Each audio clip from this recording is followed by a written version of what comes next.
Good afternoon दोस्तों। यहाँ पे हम टीचिंग मेथड के बारे में कुछ थोड़ा डिस्कस करेंगे। ठीक है। टीचिंग मेथड्स जो आते हैं, ठीक है, इसमें दो काफ़ी इम्पॉर्टेंट मेथड्स हैं। एक पहला है आपका इंडक्टिव मेथड और दूसरा है आपका डिडक्टिव मेथड। इंडक्टिव मेथड को हम लोग हिंदी में बोलते हैं आगमन विधि। ठीक है, आगमन विधि। इसमें क्या होता है कि सबसे पहले हम ये जानते हैं कि इंडक्टिव मेथड को पहले किसने डिस्कवर किया, किसने दिया। ठीक है, तो फादर ऑफ इंडक्टिव मेथड हम बोलते हैं सर फ्रांसिस बेकन को। बहुत लोग बोलते हैं कि एरिस्टोटल ने दिया है इंडक्टिव मेथड, लेकिन ऐसा कुछ नहीं है। इंडक्टिव मेथड एरिस्टोटल ने नहीं दिया है, डिडक्टिव मेथड एरिस्टोटल ने दिया है। ठीक है, तो इनके जो फादर हैं, ठीक है, इंडक्टिव मेथड के, सर फ्रांसिस बेकन हैं। ठीक है ना, आगमन विधि के, ये क्लियर रखिएगा आप लोग कि father of inductive method sir Francis Bacon को बोला जाता है।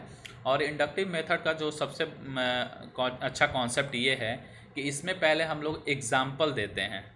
एग्ज़ाम्पल पहले देते हैं, तब जाके हम थियरी पे जाते हैं। ठीक है, पहले एग्जांपल, जैसे इसको साइंटिफिक मेथड भी बोला जाता है, साइंस में सबसे ज़्यादा यूज़ होता है ये साइंटिफिक मेथड भी बोला जाता है। जैसे एग्जांपल अगर मैं बताऊं, तो एग्जांपल में जैसे आप ले सकते हैं कि मान लीजिए किसी चीज़ को हमको एक्सप्लेन करना है, तो हम क्या करते हैं। मान लीजिए किसी बच्चे को हम क्लासरूम में पढ़ा रहे हैं, प्लांट्स पढ़ा रहे हैं। ठीक है, तो प्लांट्स पढ़ा रहे हैं, तो सबसे पहले हम क्या करते हैं कि बच्चे को हम प्लांट्स सोचते हैं कि दिखाएं पहले कि उसको प्लांट्स होता क्या है।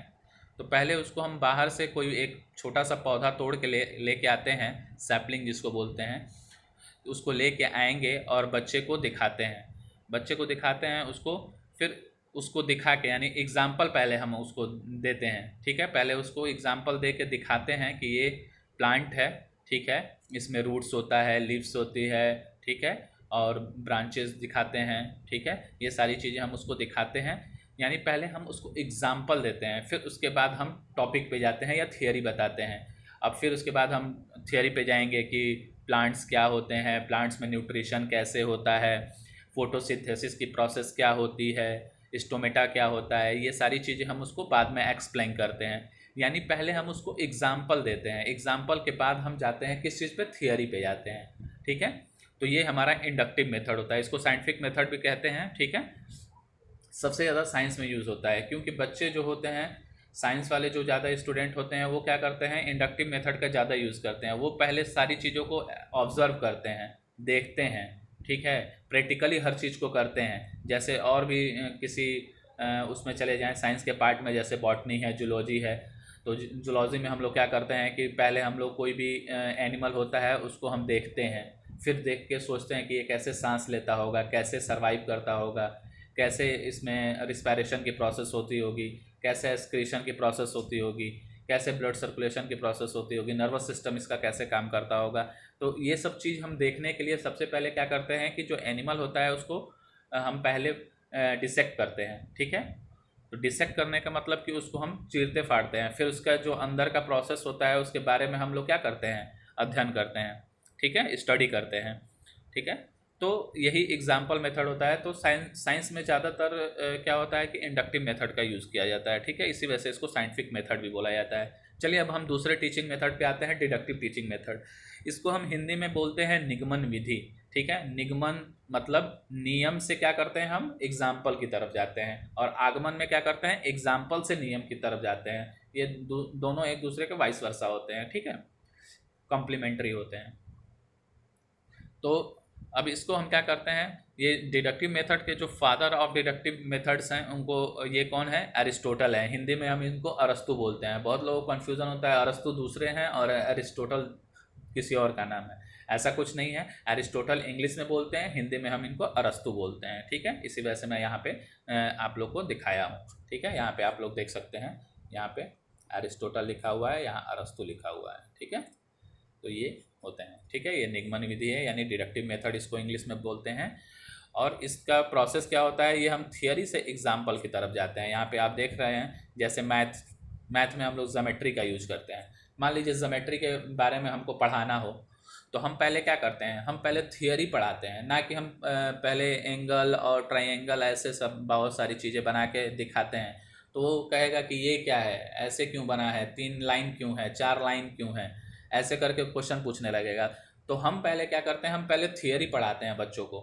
थियरी इस वजह से पढ़ाते हैं कि उनको समझ में आए पहले कि क्या चीज़ें होती हैं। तो हम सबसे पहले डिफाइन करते हैं ज्योमेट्री में। जैसे मान लीजिए लाइन और एंगल पढ़ाना है हमको, तो हम पहले लाइन के बारे में बताएंगे कि लाइन क्या होता है। लाइन को हम इस तरह ड्रॉ करेंगे, ये जो है जो जिसका कोई इंड पॉइंट नहीं होता है हम उसको लाइन बोलते हैं। फिर पॉइंट के बारे में बताते हैं, फिर लाइन सेगमेंट के बारे में बताते हैं कि लाइन सेगमेंट क्या होता है। यही जो लाइन हमारा दोनों तरफ अनवरत चलता रहता है, इन दोनों के बीच से हम क्या करते हैं, कट करते हैं, तो उसी पार्ट को हम लाइन सेगमेंट बोलते हैं। लाइन ही में से जो कट के निकालते हैं उसको लाइन सेगमेंट बोलते हैं। इसके 2 इंड पॉइंट होते हैं, यहाँ पे 2 इंड पॉइंट लाइन सेगमेंट में होते हैं, बताएंगे हम उसको, ठीक है। फिर उसके बाद हम बताएंगे कि यही लाइन सेगमेंट को जब हम एक दूसरे के साथ मिलाते हैं या रे को एक दूसरे के साथ मिलाते हैं तो एंगल का फॉर्मेशन होता है।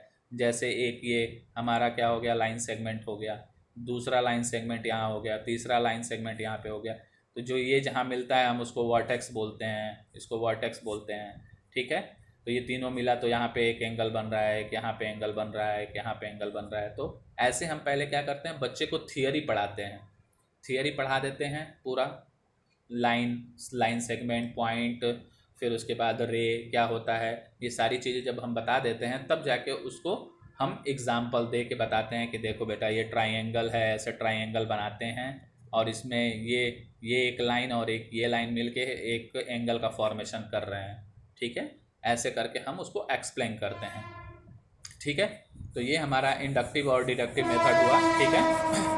तो इंडक्टिव मेथड डिडक्टिव मेथड का काफ़ी यूज़ होता है और यूपी टेट और सी टेट दोनों के लिए महत्वपूर्ण है और ये बहुत इफ़ेक्टिव टीचिंग मेथड होता है और इसका हर जगह इस्तेमाल है, हर जगह यूज़ है इसका।